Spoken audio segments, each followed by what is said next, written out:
Hey, yo, it's me, Pops Van Marmalade, and you're watching the Comics-Related Madness Network. Uh-huh. So come get some. CromCon. Hey, we want to shout out to our sponsors, Daytona Beach Comic Con. If you are a fan of comic books, if you're a fan of comic book conventions, and if you like meeting comic book creators and getting comics and comic-related stuff, then you need to make your plans to attend Daytona Beach Comic Con. This year's show is September 9th and 10th. Silverline will be there, so you should make your plans to be there too. We'll see you there. If you like comics and find yourself in the Orlando, Florida area, doesn't everyone come to Orlando at some point in time to see the House of Mouse? But when you're here, you need to make it a point to visit Coliseum of Comics, especially the one on East Colonial Drive. They carry Silverline Comics, even a limited edition Coliseum of Comics version of our comics. So, when you go, be sure to ask for Silverline Comics and tell them we sent you. OCD stands for Orlando Collector Deviants. OCD, Steve and Trish, they're a family of geeks who promote geek things, particularly those around the Orlando, Florida area. They're big supporters of Silverline, and we think you should be supporters of theirs too. Go give them some love. If you are an independent comic book maker and you need to get your independent comics made, you need to look no further than Kablam Digital Printing. They print our books, and they do a bang-up job. They're not only trusted by Silverline, but many, many independent comic book makers.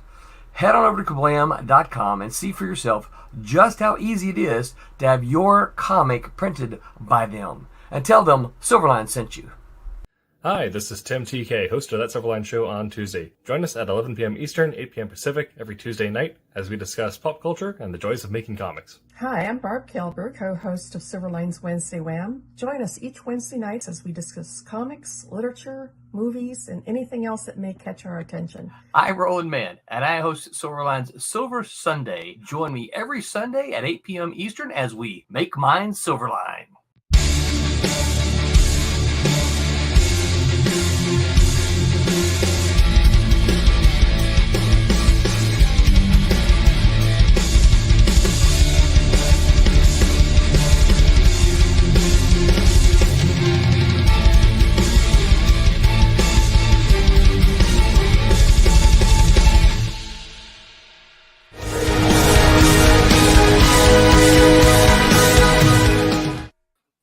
Hello, Internet. Welcome back to That Silverline Show on Tuesday. I'm your host, Tim TK, joined as always by Jose Puentes. Hello. Cassisi Harris. Hey. And David Rios. Hello. And tonight we're going to be talking about the Easter Bunny in comics. There hasn't been as many sightings as there has been with characters like Santa, but there have been a few either canonical bunnies or adjacent bunnies that have all had strange appearances that I'm sure we'll cover tonight. But I don't believe we have any housekeeping.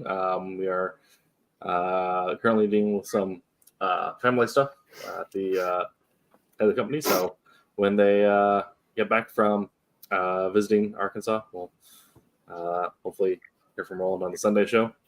Well, don't forget about this. Yes, we have Trump's.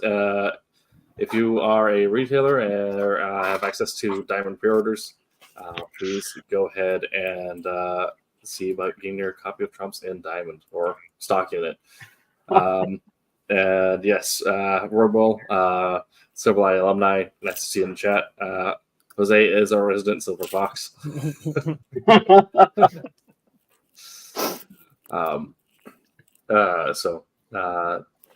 I have been denying for so long that I have been telling everyone I have more black in my hair than red.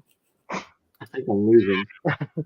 It looks like you got like kind of like the cable thing going on. You got the 90s cable thing going on there. So I think you're good. Yeah, that's true. Yeah. I do have bionic eyes, so maybe. There you go. Yeah. A lot of housekeeping. If you want to chat live with us like Rory just did, make sure to head on over to the Silverline Comics YouTube or Twitch page. If you are listening after the fact, we still appreciate you, whatever podcast service you choose to listen to us to. Just make sure to leave a review and share us with your friends and family. It really, really helps.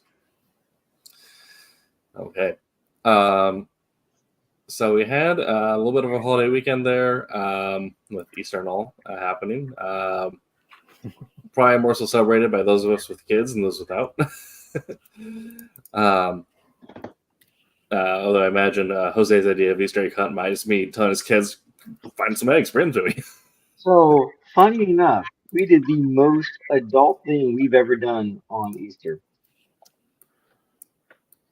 We took the kids to go see Hamilton. Oh, nice. They lost their nuggets. It was awesome. I mean, they already had the music memorized anyway. And we've seen it like, was it when, during COVID, right? When they had, what was it? Broadway was doing like a Broadway thing where like they were playing the filmed Broadway plays, right? I think it was on a YouTube channel or something like that. But they were doing that during COVID, so you can watch it for free, right? And so the kids got to watch it, and I think it was on Disney Plus as well, where they did the Broadway play there as well. I think they watched it there as well. And this was the first time we actually went to go watch it like live, like off Broadway. Nice. That's Cool. exciting. So, it was pretty awesome. If you haven't seen Hamilton, go watch it. It was neat. Definitely. I had to refrain my kids from like, don't sing. People don't want to hear you sing. They want to hear that. And speaking of like a weird adult things, I feel like reaching the point of like adulthood happens when you get excited for like one of two things. One is getting a new vacuum cleaner. Either that excites you, or like me, you get your annual membership for OPB, so you get all the tickets to your local theaters and art musicals. Right. As well as they send you the DVDs of Broadway and the stuff at the Met. Like excited when I got the filter cover or the intake cover from my pool. Yeah. Mm-hmm. Oh. All right. I spent the weekend completing the Shadowbringers patch quest, so I'm now on to Endwalker in Final Fantasy 14. Yeah. So hopefully I can get through that and the patches in time for Dawn Trail, because I have pre-ordered the collector's box. Yep. Yeah. Of course you have. Yes. And again, Tim reminds us that he has no kids. No. It's my duty as someone with no kids to use all my free time and money to enjoy the things that my friends with kids cannot. Oh, Jose, have you played this? No? Oh. I get that one a lot. That's what Casey and I are here for. I know, right? Okay. Casey, David, how's your weekend for you guys? Good. I took some time off, just enjoyed it. Was lazy. I got the digital collector's edition, not the box. Okay. Yeah. Excited for that. Tried Albion Online. Yeah. Yeah. That's a thing. Yeah. I knew they had. Oh no, that's the newer one. I was thinking of Aeon, but Albion Online is the new one, right? I mean, I don't know how new it is. Yeah. I don't know how new it is. It seems pretty old to me, but it was my first time playing it. Yeah. Oh, it's 2017. Yeah, that's the they had. Yeah, it's one still been iterated on. I've heard about it, but yeah, I haven't tried that one myself. Yeah. Speaking about the collector's edition Final Fantasy, I have I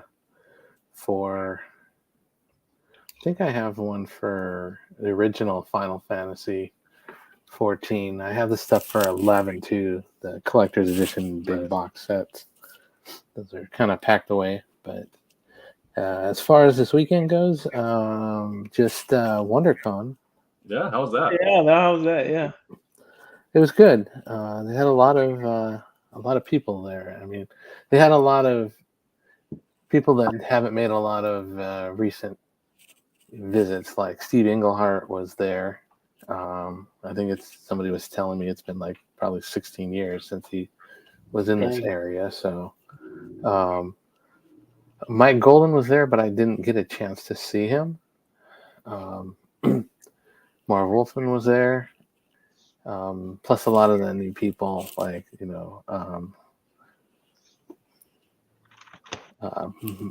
Pablo Villalobos was there. Villalobos was there. John Boy Myers was there. So some cool people that were there. I was just kind of walking around. Highlight is I got to spend some in-face time with Randy Reynaldo, and Nice. I did pick up a bunch of his Rob Hayes stuff, so I got a lot of reading to to do with that. So Nice. But yeah, I went over. I looked at a whole bunch of stuff. Whole bunch of stuff I couldn't afford. Jose would have been like, "Oh yeah," because there's a lot of Transformers stuff like that. Some I'm waiting. original. I think I have like a half a month to pre-order my swoop. So just so you know. To pre-order your what? Swoop. Oh, I think that comes up in 2 days, right? Yep. So, yeah, I think so. I think but it's early. you're also in the same boat that I am. We don't have the Grimlock. And Grimlock is pricey. But Grimlock is supposed to be released, so hopefully. Right. But yeah, just a lot of stuff with my wife, and she wandered around, bought a pretty cool little 3D printed dragon. Oh, nice. It's extremely flexible, maneuverable, and all that. It's pretty cool. Which, by the way, she heard me and decided to hand it to me. Oh, that's cool. Oh, that's nice. Yeah. Nice. So, there you go. So yeah, just some cool stuff, and saw some different things, and yeah, had we actually only ended up going on Friday and Saturday. My started to have issues walking around. I've been sitting too much, Yeah. but yeah, it was cool. So. Okay. Yeah. Like we saw, or at least I saw that you posted pictures of who you saw at the show. I thought it was really cool. Mm-hmm. Yeah. It'll be a fun time. Okay. So like I said at the top of the show, tonight's topic is every appearance of the Easter Bunny or Bunny adjacent characters in comics. This may be a shorter topic, so we'll see how long we can go up and derail talking about other things. I guess also to derail even further. But speaking of comic related stuff happening that I did over the weekend, is everyone else caught up with Spider-Man 97 or X-Men 97? X-Men 97. Yeah. I don't think this week's has come out yet. Right? Not yet. No. Tomorrow. Yeah. Okay. But so we have some people already caught up, but without giving spoilers, I'm the choice of tone that they took with it, I've really appreciated, as well as their like willingness to stick to canon and like retell in their own way has been interesting. Yeah. I really do like the series. I went through and I binge watched the old series right before. And what I have to say about the old series is the last season 5 was, in my opinion, pretty weak. The animation, not that great and all that. You can tell their money got taken away. Yeah. And it was really, really weird stuff. But when I started watching this, I noticed that their animation actually jumped up. They had a lot of things, a lot of nice stuff that they did. A lot of explosions, interesting things. I don't want to, if somebody hasn't seen it, but so what they did with Cyclops and his blast. I'll leave it as far as that was. Kind of, I haven't seen it, but I know about it. kind of, kind of a whole different thing. The Interesting. meme for it has already come out. Yeah. But a lot of cool animation. Kind of, it's like they're bringing kind of an anime type element into it. Right. A little bit. Like they had. I know that quite a bit of it is still like is meant to look like the old style, right? But you'll see that, and then all of a sudden, like it's like we added something new, so that the art style, like the lines became a little bolder. You know what I mean? There's a little more cell shading in it and whatnot. That I think, oh, like, I definitely caught it. But like if you're just watching it, like some people, like the naked eye, or those people just, I guess maybe they just don't recognize things like that. They don't catch it as well. But like I know several other like creators that were like, "Oh yeah, dude, I saw this and this." I was like, "Oh, I did too. I did. I wasn't sure it was just me." But yeah, it was pretty cool. I'm definitely working on putting together a Magneto cosplay now. Nice.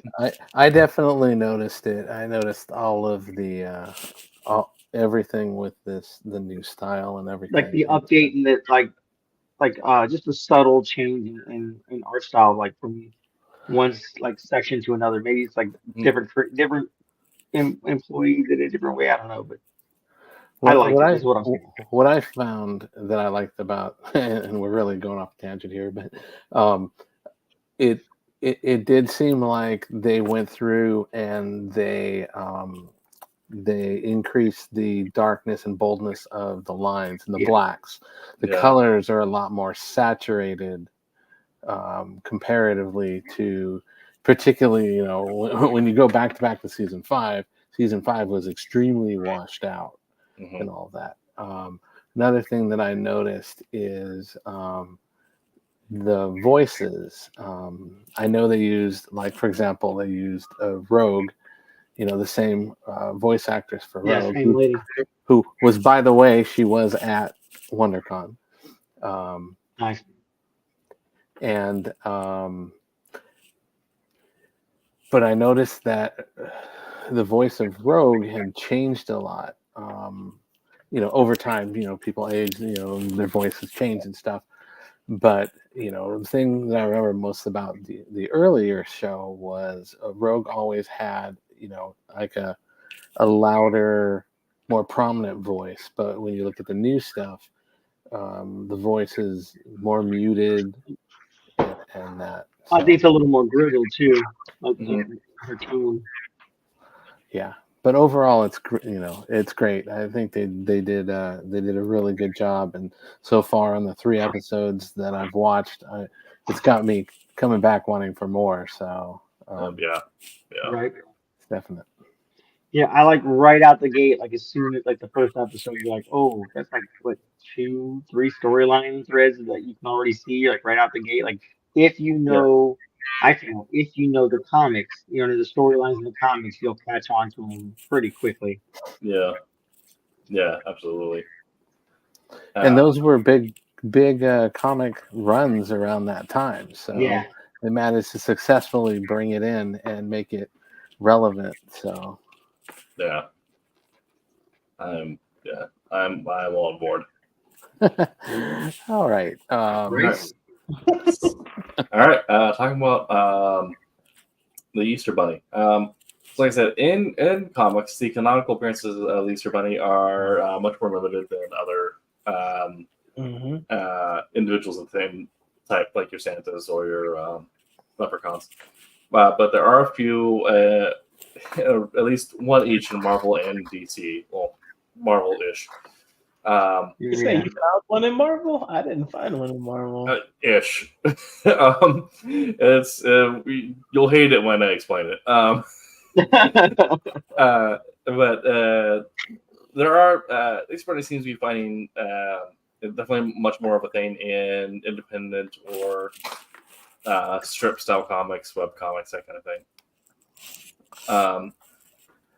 But as opposed to a character like a Santa, much less present. However, there are several Bunny adjacent characters or Bunny design characters that have been featured in both Marvel and DC that we might reference at the end here if we have leftover time.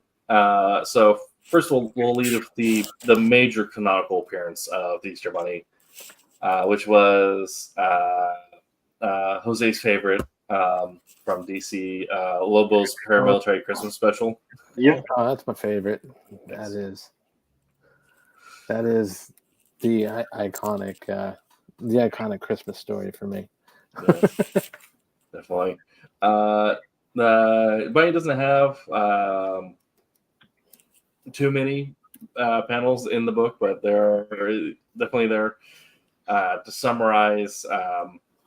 A very drunk Easter Bunny hires a Lobo to go kill Santa. I'm sure Jose or David can go into more details about the storyline and the use of Easter Bunny they're in.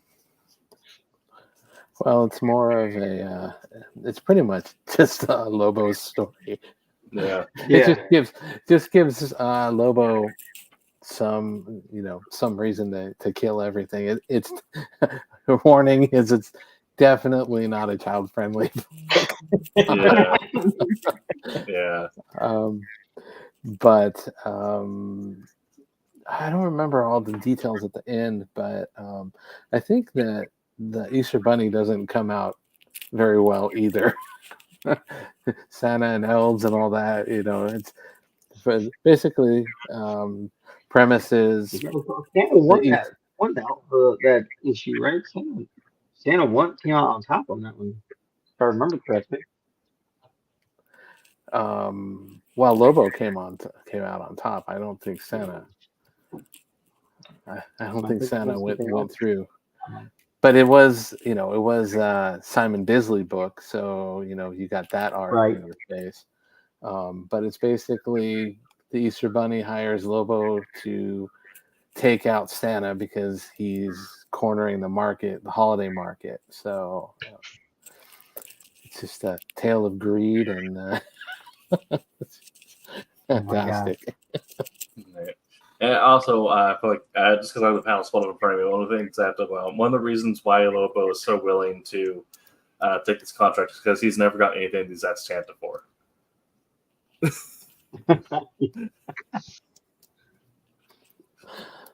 Yeah. So the last one for me is the descriptor of what ends up happening in the issue is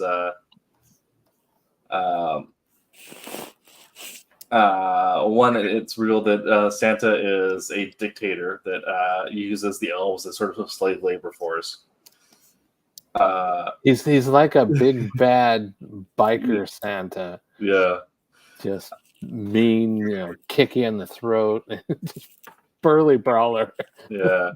I feel like so this description here, after liquefying the guards elves with a sniper rifle, Lobo is going to the workshop, alarm blares.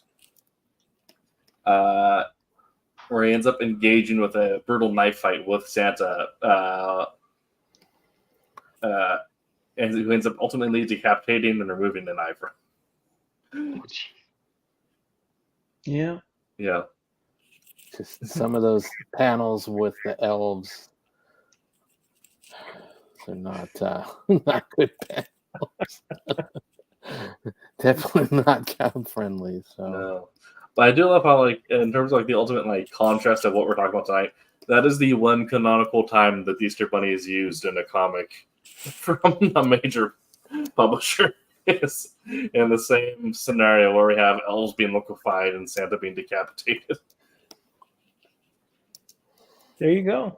Yeah. Okay. I'm surprised Vic's not here to comment on that. He probably loved that book. Jose sent some panels of the it's funny. Okay. I'm refraining from sharing panels on our show because I feel like they could get us into weird legal issues. Okay, that's fair. Yeah, but I mean, the things are up there, so definitely go ahead and look that up. I believe it's also on Comics Unlimited. It is. Or the DC If Vault. you Yeah. if you don't, I'm pretty sure I have the book, right? Yeah. If you don't have the book, find it. It's one of those have to have in your inventory kind of book. Absolutely. I feel like also we'll get into. I'll just get into this and we'll get into our side topic here. But in the Marvel side of things, we don't have a canonical Easter Bunny, but we do have a Easter Bunny character who is a Spider-Man villain with one appearance. Their name is Funny Bunny. Funny Bunny. They appeared in Spidey Super Stories #9, written by Tom Whedon. As far as I know, it's just like a bad guy of the week gets taken out super quick, kind of like literally nothing there. The backstory. Also, no alias. We have no idea who this person is. They just exist for one issue. The backstory, and this is from the Marvel wiki. So this is official. This is gospel. The Funny Bunny was a nice normal person until a bully sat on her Easter basket, and so she turned to a life of crime, stealing from other kids' Easter baskets. Okay.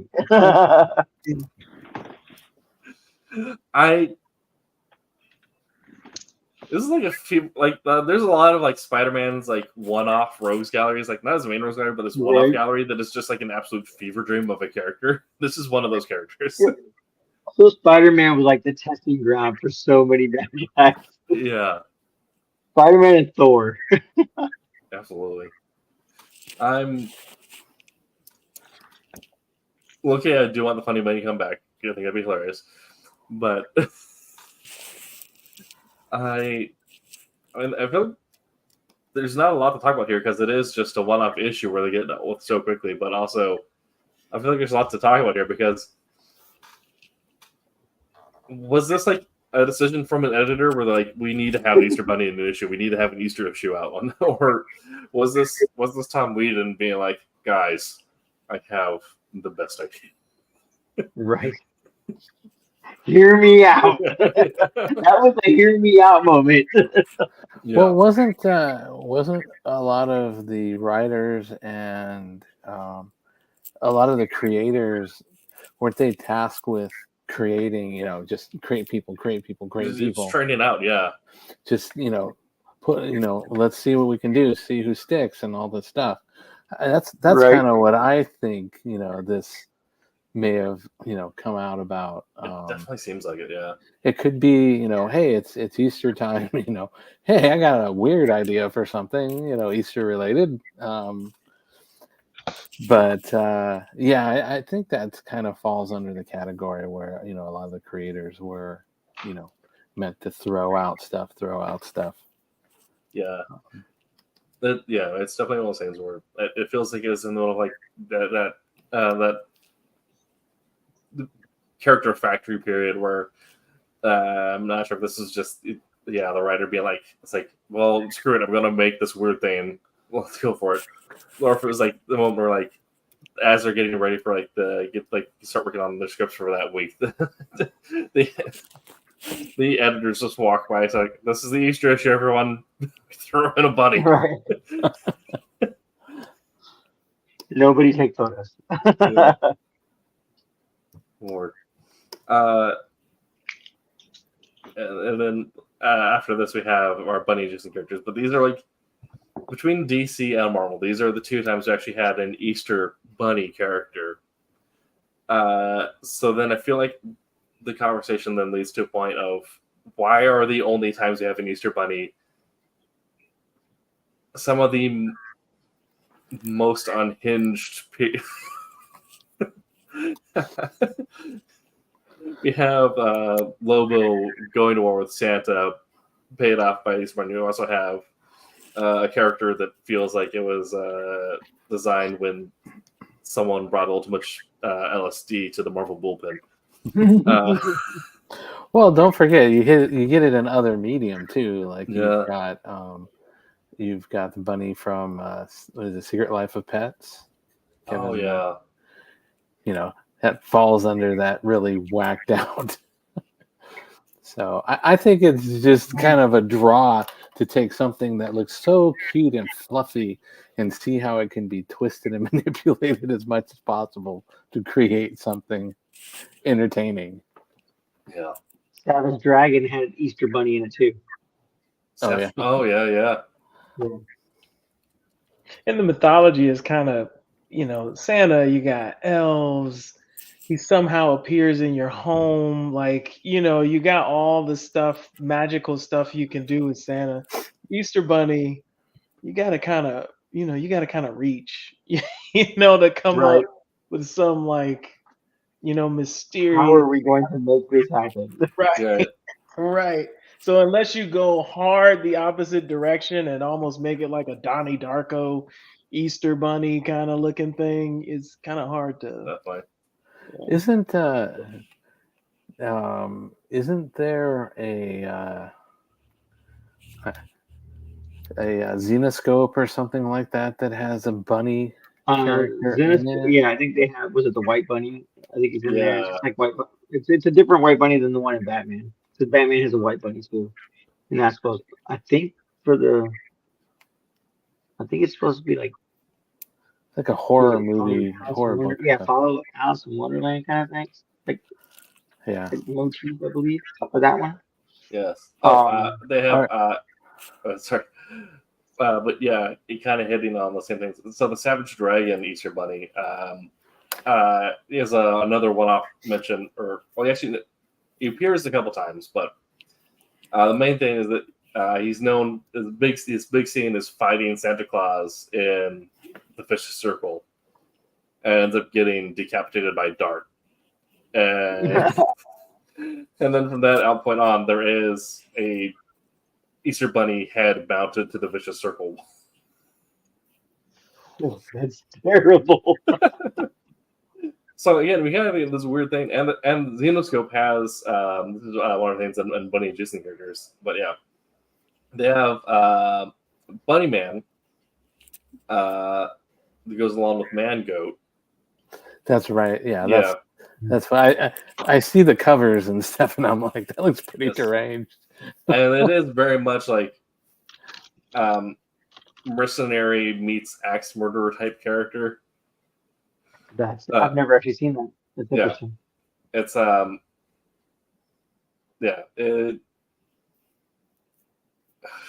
don't know how to explain it.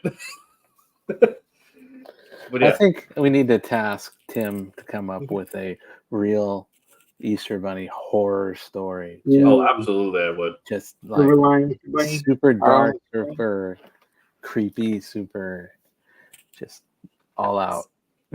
You say that, but now 2 days from now, there's going to be a script in the chat for Cassisi to edit, Jose to illustrate, and for you to color. Right. I guess I'll be using a lot of red. Yes. I think Cassisi's frozen. Cassisi froze. How do you know he's not just sitting still? Cassisi fell asleep. All right. Hopefully he rejoins us here, and it's a technical issue. But yeah, I'll get to work on that script.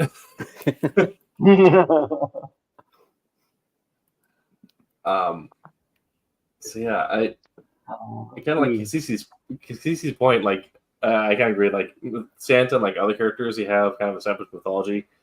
Easter Bunny, there is kind of something, but also I find it funny that a lot of comic creators immediately make our ideas to take something sacred to children and make it as dark and as possible. Right. Like change it to something very macabre. Yeah. I mean, that's kind of what I wanted to do with that Winnie the Pooh vampire story I wrote. Was turn Winnie the Pooh actually into a vampire creature that turned Christopher Robin. I saw in the new previews there was there's some like menacing Winnie the Pooh book coming out. I don't remember what it was. I just saw the picture. That was a movie, right? Cassisi, we can't hear you. Yeah, there's a movie coming out. Sorry about that. Yeah.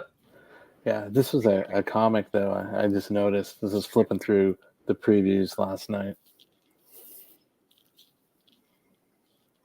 Okay, I'll have to look into that because I do. I mean, I'm definitely guilty of the same thing. I love that idea, but it is. I don't know what it is about comic writers that's our first inclination to do something with children's properties that we have access to. Honestly, I mean, I would imagine it's just to change it to, you know what I mean? Because if you do the same thing, you're going to do the sweet and cuddly story. You know what I mean? You want to shake it up. You want to write a different story that's going to catch the eye, and like the next best thing, I think, is to flip it on an end. You know what I mean? Yeah, definitely. Do you see that? I don't know if you looked at the new previews, but apparently June, because it's April's. Right. June is Scotty Young Marvel month. Yeah, I saw that. He's doing like 27 covers for titles. Just reminded me, it's like, that may be something that's kind of interesting to see the Easter Bunny. But I do know that one of the covers that he's doing, and Alex Ross, is Uncle Scrooge. So, that just kind of, linked me. Okay, Uncle Scrooge Duck kind of linked me over to, hey, that would be kind of interesting to see what Scotty Young would do with an Easter Bunny. Unless he's already done it, I don't know all of his stuff, but he's got some. I do like his style, so yeah, that was fun. And he managed to, I guess, he's making Venom look like, in my opinion, he's making Venom look like Oogie Boogie. Yeah. See if I can pull it up.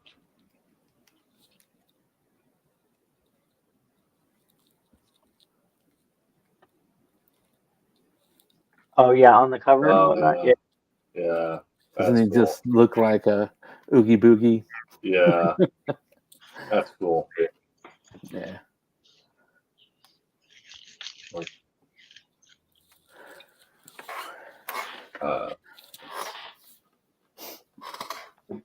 Like I said, we don't really have, beyond that, not too many actual canonical Easter bunnies. We do have several bunny-related characters. Yeah, bunny-related characters, yes. Easter Bunny, not. Yeah, though we can get some honorable mentions due to two of them in particular that actually had more of an impact than others on the industry.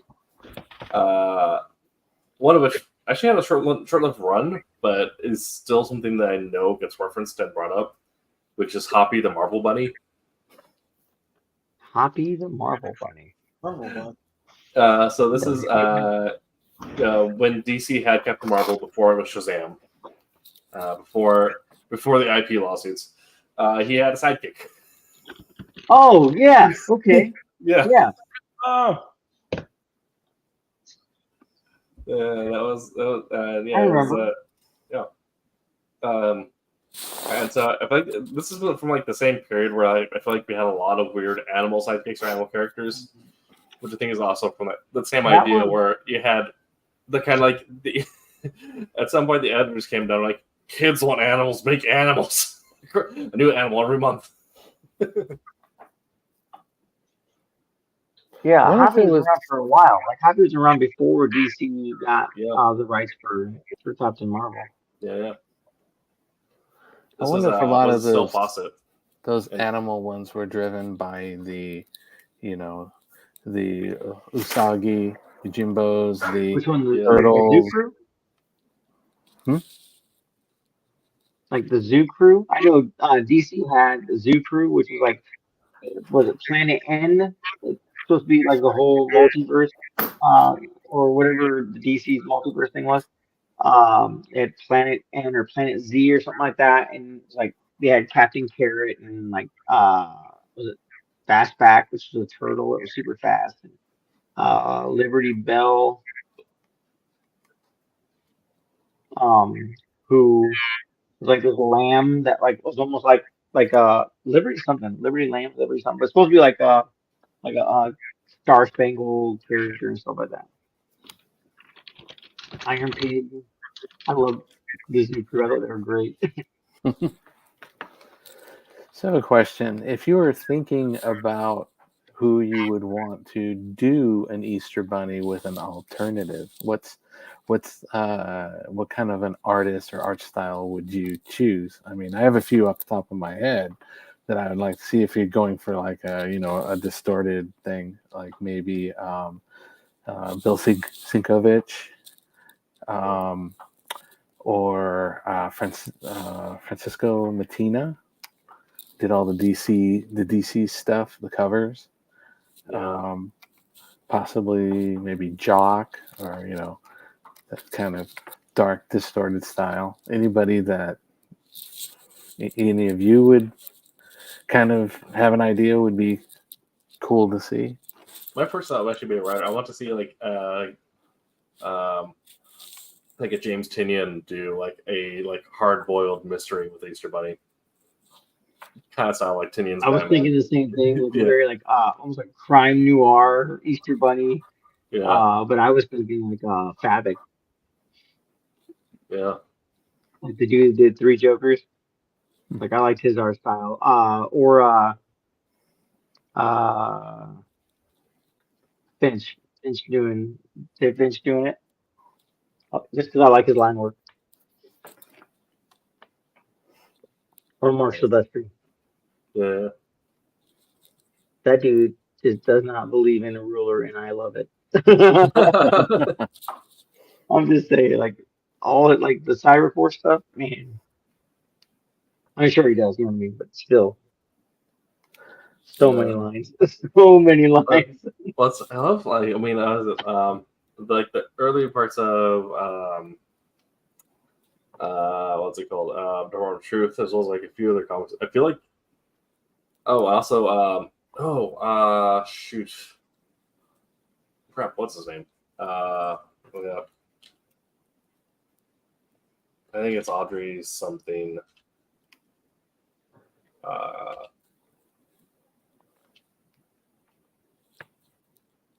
Ashley Wood. The way Ashley Wood also draws, I feel like I like Ashley Wood because it very much looks like he just did his pencil sketch and then put colors on it and called it a day. And it's a very unique style, but something like that where like it is just a bunch of lines and it is very like nothing's clean cut. I feel like if you're doing like a Detective Easter Bunny, making it look as like kind of sketchy as possible would be interesting. Speaking about comics that are just a lot of lines, is they just released the 5th edition of Transformers #1, two different covers. I sent it to Jose, but it's this city scene where it's over the top of Starscream, and the line work on that. There's a black and white version and a color, and that is similar to what Tim is saying. Is it looks like just the pencils were, that the colors were applied on that. But if you look at that cover, it's like the amount of pencil work that was done and lines on that cover is just insane. Like, can you please put the figures and the background on 2 different layers so I can opaque one or the other? Yeah, because the black and white one is just like, wow. It's just like, I don't want to say it's a hot mess. There's a lot to it, like a lot to soak in, right? But like once they started adding color to it, then like pieces started popping out. You're like, oh, dude, that's freaking cool. It's like the amount of line work that guy is. What's his name? Kim Jong-gi, and there was just like, I don't mean it's in a bad way, but it was like this like autistic dude that could like, it took him in a helicopter and showed him like like skyline of New York or Chicago or something like that, and gave him this long stinking canvas, and he just like with a pen replicated the entire thing from memory. That's what it kind of reminds me of. Jeez. You know what I mean? That's nuts. Yeah, that's crazy. Have you guys ever read like Lady Mechanica? Have you read that? Yeah. Yes. Like Joe I would. Benitez?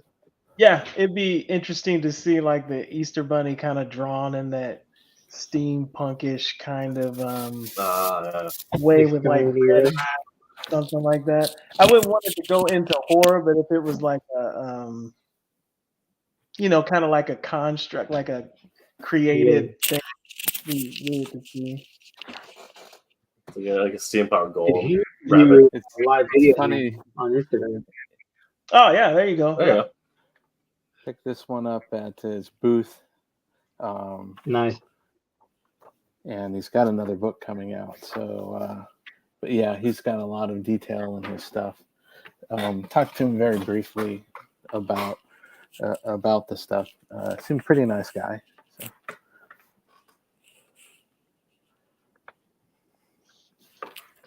But yeah, like I said, he used to do live stream or not, live videos on his Instagram and whatnot, or like him just like sitting in front of the TV sketching out these little like straight to pen and freaking Presto white mark paint. Nice. Like, yeah, he's cool. That's dope. So what about a one of these steampunk Easter Bunny type things? That's what I was thinking. Yeah. Yeah. Yeah, he said like a construct Easter bunny and whatnot. That'd be cool. Yeah. That'd be dope. You better be taking notes, Tim. I am for sure. Well, I think I'll write the horror bunny because Cece writes the steampunk bunny, and then we do a crossover where they fight. Right. Yeah, you can do that. Yeah. I feel like our last honorable mention has to be something which has actually impacted the comic industry over a long period of time, whether people think about it or not, and that is Peter Rabbit. Like the old kids book? Yeah. Which is still ongoing. Still published as recently as 2020. I found a copy. Now doing the new adventures of Peter Rabbit. But yeah. Right. In terms of like, I think this is probably why a lot of the publishers wanted to force their writers and artists to introduce animal characters, is because when they got to the point where kids started buying comics, things like Peter Rabbit ended up dominating the kids market. Right. And ran for decades. Of course, not the Easter Bunny itself, but and still, like, what was it? In the last 5 or 6 years they've years ago, whenever they made the Peter Rabbit movie. Yeah. And then a sequel. Yes. So it's definitely something that's been around for a while, and it's like one of those things where like it exists in like the liminal space of my memories, where I don't remember ever like buying something, but I have definitely read it and have seen it around my house growing up. Yeah, that one and the Velveteen Rabbit. Those were like staples in my house when I was younger. Absolutely. Again, not necessarily like Easter rabbits, but rabbit character that has in some way been important to comic books. Right. Yeah. True. Did we mention? I know not necessarily Easter Bunny, but Stabity Bunny from Scout. I don't know. I haven't mentioned that Like yet. No. So it's like a stuffed animal bunny, right? And it actually like comes to life and takes care of people. Yeah. Yeah. No, now the internet is a wild place. When I try to type in Scabbity Bunny in Google to pull up a reference, my thing automatically goes to Skibbity Toilet, which it's something we'll share off stream, but yeah.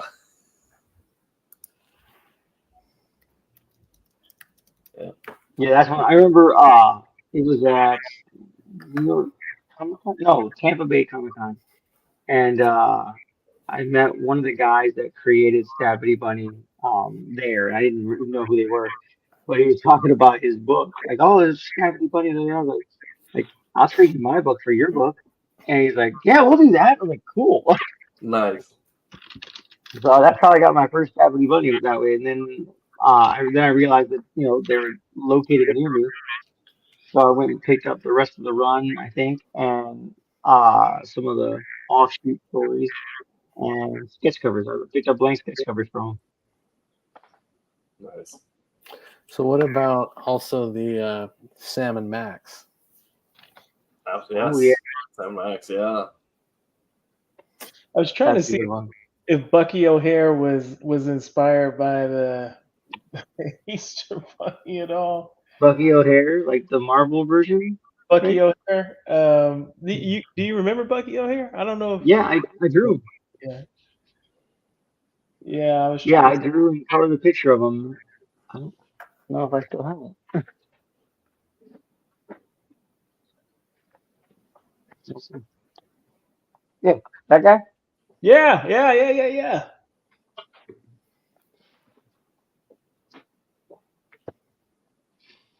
Yeah, I remember that. That was drawing night at my local comic shop. We did. What did we pick? Um, Old comic, like obscure comic characters, because like he's not that obscure. Like, to me, he's not that obscure, but like a lot of people don't know who he is. So when the clip was like, "Oh, who's that?" I was like, I have to explain it to him. I'm like, this is everybody. Yeah. Like, I remember doing that one and having to explain Earthworm Jim to people. Oh, yeah.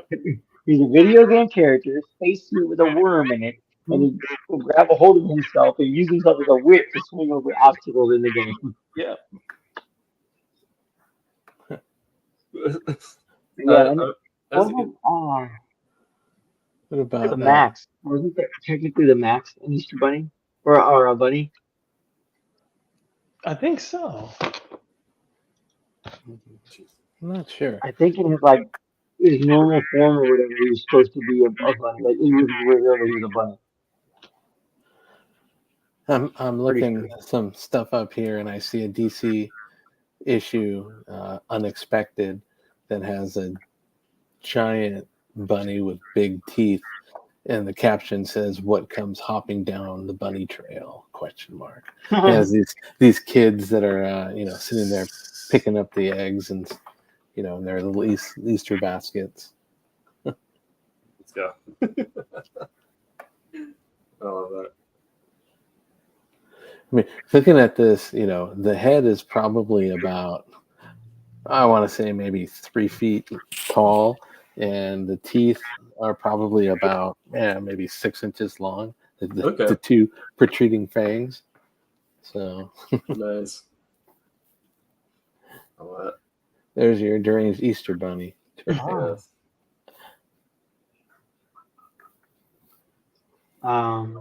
That one looks like was it Bunnicula?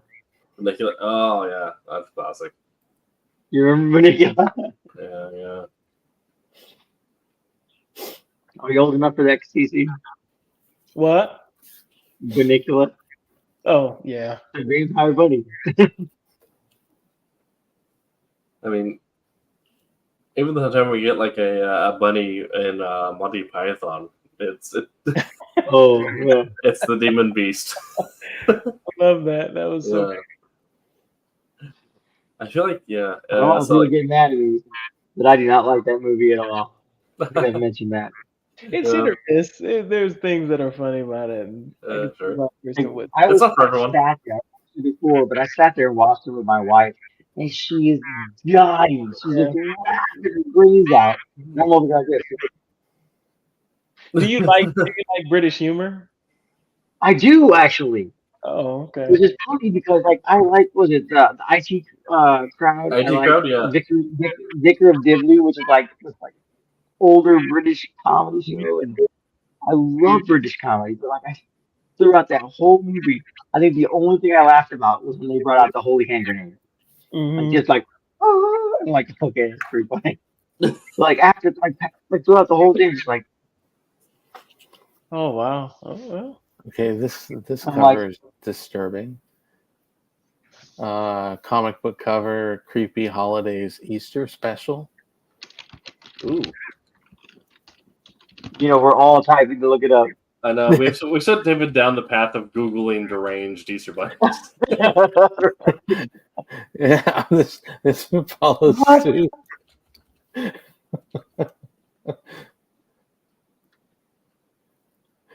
The tentacles coming out of the the outfit, and the face looks like it's just a mask. Well, it's a mask. That's disturbing for me. But it is an Easter special. It is. Fantastic. It's very Cthulhu-esque. Speaking about British comedies, I know we hit a tangent. One of the ones that I loved was The Young Ones. Oh It was yeah, on Not seen MTV. I've never seen that. Yeah. Right? We also They were watched, all stoners, and one of them decides to join with the police, and they go on a raid to their own house. So the guy knocks on the door and goes, "Open up! It's the pigs." 2000 AD apparently did a Easter special where they have their monster lineup under Easter egg hunt, but instead of being the Easter Bunny, it's the heads from Easter Island. Okay. Oh,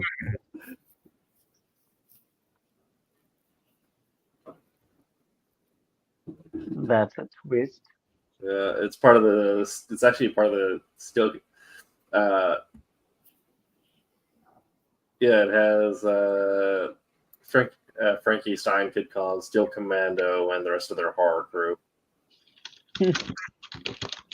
Yes. Warp Graphics has a Thunder Bunny. Nice. The rabbit is back with a vengeance. So really, the moral from this is, if you're an independent comics creator looking to do a Easter Bunny special, the bunny must kill someone. Right? Yeah. With its turd eggs. Or it could have somebody else kill someone. Exactly. Yeah. That would be kind of creepy too, like a bunny puppet master type deal. Yeah. I'm excited to see our Freddy versus Jason as our universe, where CC does his Bunny Golem. I'll do my Bunny Slasher, and then we'll do a crossover event. Right. The crossover you never knew you always wanted. Yeah. Weird Science DC Comics. It's Under the Red Films presents Easter Bunny Kill Kill. Nice. It's got a cheesy caption: "Time to Die." DYE. Nice. That's so stupid. Oh, that's not good.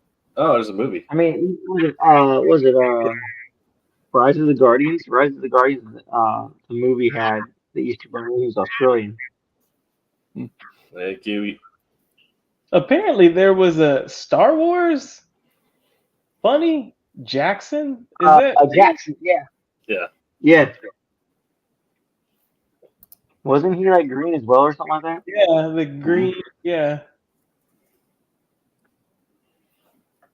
We've been graced by Cece's cat. Yeah. Again. That's what I need to do as well. Jackson. Just on principle. Yeah. Another green bunny. Yes. Okay. We have kind of descended into losing the plot at the end of our hour here. That said, there's not been very many mentions of Easter Bunny in comics, and what has been mentioned has been very weird and unhinged. Right. With a few bunnies that have played do an Easter Bunny book that has to be weird. Yes. If there is no normality, unless the normality is the macabre. Exactly. And if you're currently editing Spider-Man at Marvel, as a personal mission, please bring back Funny Bunny. Right. Tim already has a story in mind. Hit him up. Absolutely. This has been That's Our Show on Tuesday. I don't believe we have anything we need to mention for that stream other than get Trumps in your pre-orders, Diamond Catalog, and make sure to... and you can get this cool shirt, too. Absolutely. You get the cool shirt. Get the shirt. They are comfy shirts. The nice thing is that this shirt is the cover for this month, which when it came out, right? Quentin, yep. Yeah. I was amazed. I thought he did a fantastic job. Particularly when it was black and white, and then whenever he started to add the green, the color, he just topped it and sent it through. So awesome work, and go grab go pick the book up and grab that fantastic cover too. While you're So at pick it up. it. If you are listening to After Effect in whatever podcasting service you choose to listen to us to, please make sure to leave a review, share with your friends. Also check out us live on YouTube and Twitch at Silverline Comics every week, where we you can chat live with us and ask us questions about how you can break into comics, things like that. How you would feature the Easter Bunny in a comic book or graphic novel. Right. Ask us what were we thinking? Explain why every comic book writer seems to be taking the same hallucinogenic drug that makes us want to make things more violent. Next week, we'll be talking about everything you need to know to get started drawing, which is something a personal topic for me because I have started teaching myself how to draw. I'm not illustrating my own comic anytime soon because not there yet. But I will be asking Jose how to draw. Yeah, I will be asking Jose how to draw hands, so be there for that. Hands and feet are my nightmares. You tuck them behind your back, right? When you draw them, just put them behind your back. Exactly. Yeah. Throw some rocks over where your feet are. I've started doing a thing where like, my go-to for the longest time. yeah. Other thing where like, oh yeah, I'll take a picture of my hand and put it up on my monitor. Right. Yeah. Well, I will tell you, like, I'm sure I have plenty to say next week, but I will tell you that I spent almost an entire year where all my warm-ups were just hands. Not that I'm the greatest at it, but it really helped me appreciate and understand, like, trying to simplify drawing hands in different ways. Yeah. So it's going to be fun. We're going to show Tim how to draw hands. I'll pull up Art Wave on my tablet. All right. Make sure to check out Wednesday Wham and Silver Sunday, 8 p.m. Eastern Time on those days. We'll be back at 8 p.m. PDT next week for all things drawing and hand related. But until that time, make mine Silverline. Hi, my name is Paul Kupperberg. Make mine Silverline.